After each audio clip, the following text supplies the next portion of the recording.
حتى عمل الحمد لله هذي Yeah. مسلمات هاي صح؟ Yeah. اوكي that's enough انت تعرف مسلم ها لكن soo dhawaada fadlan haddii aad nagu cusub tahay subscribe noo saar muuqaal kalena noo saar waan maasantiin waa kuwin qaawan oo isti waraysi ka qaadayo kadib markii ay cadeysay in ay islaamnimadii ku soo laabatay geerida aabaheed kadib sidaan ogeynba waayadan ama ii sheegay saacadihii la soo dhaafay waxa baraha bulshada aad u haystay kuwin qaawan oo macnaha ii sheegay aabaheed in uu geeriyooday dadka qaar si negative ah ay uga falceliyeen in uu geeriyooday macnaha ay ku jeestay ka dhigayeen oo aabaheed bay ku jeestay oo kan laakiin horta waxa jirta bini'aadanka psychologically qofka sida saxda ah ee uu dareemayo kama hadlo hadii aan Soomaalinahay waana midda maanta dib noo dhigtay qofka waxa saxda ah ee ka dhax guuxayo hadii uu sheegi waayo adduunka kale stress baa ku dhaco oo balaaya ku dhacdo marka qofka marka uu nafisahayo waa laga warsugaa ilaa iyo dhamaadka laakiin dad badan baa kuwiin qaawan aabaheed geeridiisa qaabkay uga hadashay ku degdegay waa gabar Soomaaliyeed social media ku jirto caan ah la wada yaqaano waxay soo sameysay oo dhan la wada ogyahay in ay xitaa gaalowday heer ay gaartay waxaas oo dhan hadda waa iskaga daba imaaday oo waxay xaqiijisay in ay muslimtay oo ay islaamtay sida waraysigan hadda aan idin fasaxi doono oo uu ka qaaday wiilkaas reer Mareykan ah oo East ah ama ina adeerkeed la ogaaday kadib markii aabaheed uu dhintay in ay ilma adeer yihiin oo ay ka soo jeedo ii sheegay dhinacaas iyo waqooyiga Soomaaliya ay ka soo jeedo la ogaaday marka uu wareysanayaa waxyaabo xasaasi ah ayayna ka hadlaysaa sidoo kale xorriyad ayuu siinayaa in ay ka hadli karto iyo in kale hadii ayada ay ku qanacsan tahay way ka hadal macnaha hadii aadan ku qanacsanayna saas ayaana fiican marka qofka marka uu maam furan yahay oo waxyaabaha inta badan uu ka fiirsado aqoonna uu leeyahay taasoo kale ayaa ku daliil anikan isti wuxuu u muuqdaa nin de ku dayasho mudan marka muuqaalkan aan horta isla daawan حتى عمل الحمد لله هذي Yeah. مسلمات هاي صح؟ Yeah. اوكي that's enough انت تعرف مسلم ها لكن I know why you say like you always confuse me because we really aragtay. yeah like that they've always said like ma'aha so I'm just like you know No, alhamdulillah wala qof muslim anahay qoli weligay ma ka hadli karaa. Is it okay hadda ka hadlo? only if you're comfortable that's but you know because we're not in a Muslim country so mar تبي أنا طحوا دومي كرت يعني لبي أي أقول يجوجا أحب to like alhamdulillah like الدين تولي ما كبحن and I still have دين تيدا but I believe some people are tested especially the so I feel like you talking about journey Gaga there's people that would benefit from it so if you're comfortable talk about it okay anigu waxaan ahay horta qof oo ku dhashay qof muslim ah waa ogtay ma ho dadka Soomaaliya ahay diintana marka yara si fiican baa soo baray ilaa marka weynaaday diinta waa jeclaa anigu weligeeba waxa dhacday waxaan ahay dadka oo maaragtay markay wax ku dhacaan waxaan tagaa meel oo aad u madow so meeshan sayto markaan tago life animado dadkii 24 hours waray dhahayaan like last year I'm not going to make excuses I said what I said I did what I did ani ilahay naga dhaxaysa so I'm not going to blame the victim here but just I wasn't feeling well wallahi because something bad happened to me life marka imaado aniga Soomaaliya waxaan soo doontay inaan ku dhafiso iyagana maanta dhan aanu gaalahayn waxay gaalatay maalin doona safartan gaalahay atheistan waxay ka qaadisay so sheekadii meeshii ka sii socotay life marka imaado burkii liigu soo celinaya anigana waan si xanaaq waxaan dadku wadi xanaaqsiin waxay rabaa afkooda ka soo saar mugtay صح way dambaajiyeen markii dambe waxaan gaaray inaan social media hadda iska dayo because markasta oo mataqaana animada life warkii ugu wadaayaan anigana waxa sarkay anigoo sii fogaaday haddana at the time gabdho oo Soomaaliya saaxiib lahaan jiray gabdhahaas ito muslim maahan so group ku wada jirnaa groupkaas ito whatever oo laga sheego ayaga way qarsanayaan banaanka ma keenayaan ba anigu waxa ma qariyo mugtay banaanka imaanaya aw say wax kasta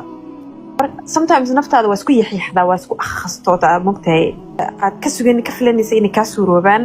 iyo waxoonad naftaada ka filanayna inay ka suuroobaan ay wallahi naasan weligay u malaynayn waxyaalaha qaarna iga suuroobi doonaan ba videoyada marka dib u arka ma ku sheega thinking like hadda waxa kama qaban kari wixii way dhaceen meeshan inta soo istaago nafteeda excuse ma sameynay qalad ay ahayd maysan haynaan sameeyo لكن anyway شهادة ندبو قبصة مركلة because if you do that دين توقف بحث موقتها شهادة ندبو قبصة الحمد لله I'm Muslim الحمد لله كده والله بالله that's why مقع حتى أكون قاون مرة بقفني ده because whenever on social media تيك توك ما ذو قرر تكون قاون فيديوهاش قارئ يصور بحاجة حتى عمري بينا فيديو صح صندري من أساس why because like waxaan naftaada ka filan inay ka suuroobaan baa jirta weli kan filan in matqaana ina faray ilaahay oo fariis gali doono balaa way dhacday haddana bulshada aad ku dhex jirtaana matqaana waxbay ka saameeyay mugtahay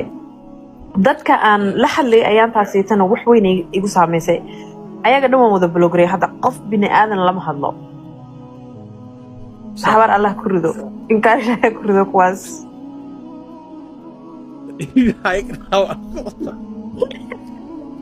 والله كويس فين كان كله كويس أي أنا زوج سما أبتي صح anyways وقت الحمد لله هذا واحد بس كده يا بقران كدبنا أوبرتو maybe one day you're gonna see me أنا حجابن وري دمانتيس كوين قاون وإيصال نقطي أو سيدا آد أركتان با دينتا أي كسر نقطي وحيابيه إسمين جرتي أو دنا ويكش اللي تونس حتى واحد لبسنا muuqaaladeeda iyada oo qaawan oo macnaha xataa qaawan magaca in loogu waco ay dhibsanaysaa muuqaaladeedii oo qaawan in la soo geliyo oo social media markay aragtay isa sii dhaafinaysaa taasna waxaa sabab u ah de ogamay darinba markii aabaheed lagu dacaayaday ogamay darin oo dadka ay la soo hadleen ay dhaheen sidan wax ka bedel iyo macnaha ay dad yeelatay maadaama la ogaaday Soomaalida qabyaalad bay ka dambaysaa maadaama la ogaaday aabaheed iyo qabiilka uu yahay iyo waxaas kan dad badan baa loo soo galay sidii loola hadli jiray si ka duwan baa loola hadlay oo tolnimo leh waa la soo dhaweystay gabadhayadii baa tahay baa lagu dhahay marka lex jeclay dareentay ayada xitaa waxa ku kalifay in ay maanta soo noqoto oo ay dadkeedii ku soo noqotona taas weeye oo macnaha waa la tashkiiliyay dad badan oo la taliyo ayay heshay markii hore laakiin qabiilka ay tahay cid ogeed ma laha waa la iska shaki baa kaga jiray qof walba wax dan ka gelahay ma laha sida caadiga ah Soomaalida qabiil bay ka dambeysay iyo qabyaalad marka waxaa muuqato in qabyaaladii maanta si positive ah ee u shaqeysay wixii ay kula tahay adiga laftirkaada waa noo sheegi karaa laakiin annaga saas ay la tahay qabyaaladii waa maalinka kaliya oo si positive ah ee u shaqeysay ama qabiilkii sababtoo ah kuwin qaawan intaan ka horeysay ama gabadhan magaceeda rasmiga horta waa Yasmin sida hadda ay ku soo qaratay TikTok-gii horena hawada ay ka saartay si sheegtay marka waxa kalifahayo in ay soo noqoto oo dadkii taladooda ay qaadato waxa weeye in la ogaaday qofka ay tahay in hebel inay tahay marka Soomaalidana macnaha qofka qabiilka uu yahay marka aan la ogeyn cid danka gashay malaha sida caadiga ah waa iska bayla cid la hadlaysa malaha laakiin qofku markuu tol yeesho tolkiisa ayaa qabsanayo oo qaab walbo oo macnaha lagu wanaajin karo qofkaas ayaa lagu wanaajinayaa si wixii uu ku dhex jiray hore uu oga tanaasulo oo macnaha ayaga laba mid bay noqon kartaa tolnimo iyo jacayl inay ka tahay oo tolkeeda ay maxaa la ishay wax walbo ay u baahan tahay u ballan qaadeen ama ay si positive oo la hadleen ayaga oo qabyaalad fiirineen iyo yeysan ceebeynin qoftaan daraadeed u soo tashkiiliyay oo ugu soo akhriyay maanta in ay dib u soo noqoto wax walba ay u baahan tahay ama lacag haday noqoto ama stresskii wixii oo dhan ayada xitaa ay nafis ku dareemayso macnaha maadaama sida dadkii u soo dhaweynay oo la hadlayso sida caadiga ahna qofku waxa stress ku abuuro oo dhibaato ku abuuro waxa weeye dadka markii qofka la naco oo la dayriyo iyo asagana is dayriyaa sida caadiga ah muuqaalkan intaas ku soo koobaynaa kuwin qaawan waxaan leenahay hambaliyo dadkaada waa ku soo noqotay hore u soco dibna ha u laaban laakiin waxaan arkayay gabdho Soomaali ah oo atheist la ahaa ayada oo groupka kula jiray oo soo noqo kuwin qaawan gabdho badan baa kugu tashanayay maxaa la sheegay dulligii iyo wixii aad ka soo baxday ha ku noqonin dib ha ugu noqon oo ay kaga jeedaan diinta iyo dhaqankii ay ku soo noqotay oo jeedo ayaa arkayay oo macnaha isku dayahay inay soo jiidaan oo soo buulgareeyaan ayada laftirkeeda oo ay dib ugu soo celiyaan waxyaabihii ay ku jirtay oo dhibaatada ay stresska ku ahaa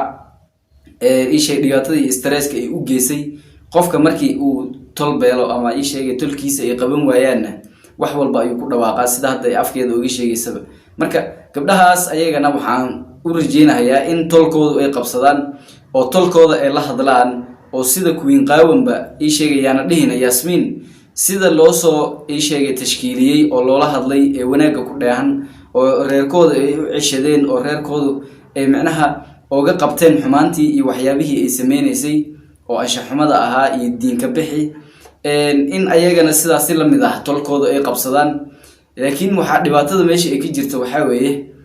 lama oga way isqariyaan qabiilkooda ma sheegaan waxay yihiin ma sheegaan marka qof wuxuu yahay aadan u aqoonin dee cid maanta ku degdegaysa ma laha marka waxaan rajeynaynaa sida Queen Qaawan oo kale in ay ayagana la badbaadiyo oo wadadaas laga soo leexiyo muuqaalka dug soo gaaro fikirkaada qaybta comment-iga noogu soo qor haddaad YouTube ku cusub tahay subscribe noo saar muuqaalka like noo saar waa mahadsantiin